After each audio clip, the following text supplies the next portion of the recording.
নমস্কার বন্ধুরা, আজকে আবার একটি নতুন ভিডিও নিয়ে চলে এসেছি। অনেকদিন ধরে ছেলের বায়না উঠেছিল যে চিকেন চিজ বল খাবো মা, তুমি বাড়িতে বানাও। বানাবো বলে আর বানানোই হচ্ছিল না। তো ফাইনালি আজকে আমি বাড়িতে বানালাম চিকেন চিজ বল। 2025-এ এই প্রথমবার কিন্তু আমি চিকেনের এত সুন্দর একটা আইটেম বানালাম। আমার যারা খুব কাছের বন্ধু বান্ধব বলুন বা আত্মীয় স্বজন বলুন, তারা জানে যে আমার এই সমস্ত রেসিপি করতে কিন্তু ভীষণই ভালো লাগে। আর যখন আমাকে আমার খুব কাছের মানুষগুলো বলে যে আমাকে এই রেসিপিটা করে খাইও, তখন কিন্তু রেসিপি বানানোর এই ইন্টারেস্টটাই কিন্তু খুব বেড়ে যায়। ঘরের সব রকম উপকরণ দিয়েই কিন্তু আমি এটি বানিয়েছি। আর এটি কিন্তু বানানো খুবই সহজ আর খুব অল্প সময়ের মধ্যে কিন্তু এই রেসিপিটি আমি কমপ্লিট করেছি।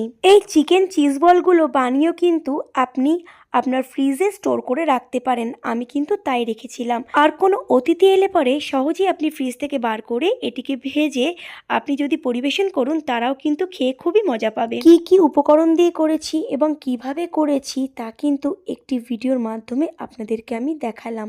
এবং আপনারাও কিন্তু ঠিক এইভাবেই রেসিপিটি বাড়িতে তৈরি করুন এবং কমেন্টে আমাকে জানান যে আজকের রেসিপিটি আপনাদের কেমন লেগেছে। যদি আজকের রেসিপিটি আপনাদের ভালো লেগে থাকে তাহলে অবশ্যই লাইক করবেন, শেয়ার করবেন এবং আমার পেজটি ফলো করবেন।